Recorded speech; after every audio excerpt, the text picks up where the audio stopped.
All right, here we go again. Love Podcast Part 2. Disclaimer before anything starts, my opinion on love will always grow and change, but every time it does, or whatever, I will let you guys know if you guys even care about my opinion on it. But also, if you don't want to hear my opinion on love, if you don't like me personally, or you just don't want to hear about it from a teenager that probably doesn't even know too much about it, then just leave. I don't need the negative stuff in my life. But let's start off with what is love in my opinion?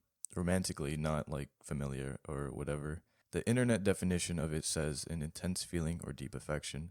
Let me elaborate. I think it's much more than this. Love is more than affection, and it's more like respect, understanding, communication, compatibility with whomever, but also affection, of course.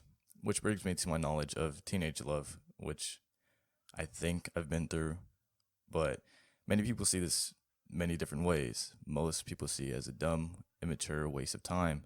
I understand where they're coming from, but it really depends on how you pursue it and think of it. If you think of it long term and as a plan, pursue it. But if it's something like a fling, side chick, or whatever, don't go for it. That part is immature and will just lead to grief to one of you guys, or even both. If you really see yourself with this person for the rest of your life, go for it. Hormones obviously play a huge role in which is uncontrollable and understandable. Feelings do change, and if they do, be accepting of it or somehow put in 110% to try and change it. But once you're in a relationship, these are ways to see if you guys belong together or quote unquote meant to be together. Third, how to maintain the relationship. And here's when I'm going to bring in the book, The Five Love Languages, and not really talk about the book itself, but the five actual love languages of what Gary Chapman thinks. And it's words of affirmation, quality time, gifts, act of service, and physical touch. I brought this up in the last one, but I didn't really go into detail on how to apply it to your relationship. So this is how I would apply these to my relationship. So I try finding somebody that offers what I want. So, for example, quality time and physical touch. So I try finding somebody with those qualities that, or at least offers those qualities, and I offer whatever they want, such as like words of affirmation. So like I'll compliment them, etc. There's a few other things to play a part in being in a relationship and how to maintain it, which is like communication, honesty, and etc. But most importantly, I think, in my opinion, is communication. A few examples of communication would be like Instagram stuff. Personally, none of this matters to me. Like if my girlfriend told me, I don't like this girl, I'd block whomever it is in a heartbeat with no question, because I wouldn't let one person give my girlfriend another reason to be jealous or whatever, or let something so little get to her. No matter how petty it is, I would still do it because at the end of the day, I'm with her and not whomever. But just think in their perspective on this and ask yourself if that one follower or one friend is worth your entire relationship.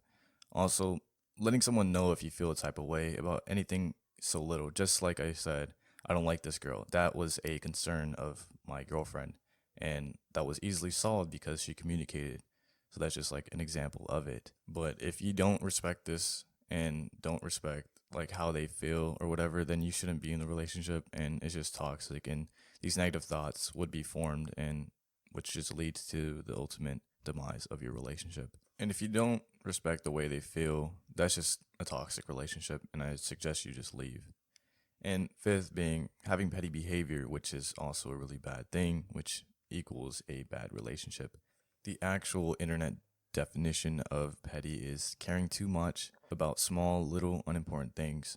An example of that is such as your significant other not replying to your text fast enough, and then you just ignore them for the rest of the day because they didn't reply for 30 minutes because maybe they were busy or they're eating with family. You just got to understand that people have lives too, and it's not entirely revolved around you. Being petty is also not saying you're sorry. If you know you're in the wrong, say sorry. And if you don't, which leads to grudges being formed and relationships end up becoming toxic with negative thoughts being formed in their head.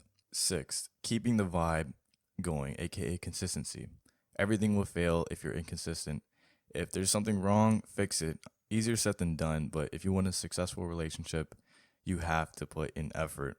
Relationships are a two-way street, and if you decide to not put in effort, that lane will slowly grow further and further apart until they're in someone else's lane, meaning they're with someone else if you didn't get it. Seventh, having the right reasons to be in a relationship, meaning if you're in it because you're simply lonely, don't be.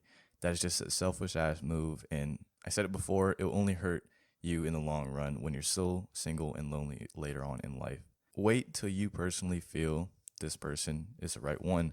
Now, that basically concludes my short little podcast. If you made it this far, thanks. Send this to someone that may need to hear it. That could be your girlfriend, boyfriend, or even toaster. It's up to you.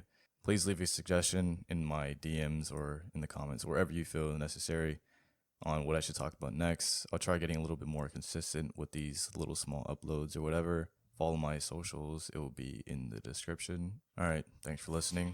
Peace. White coupe, but a pecan. Thick bitch.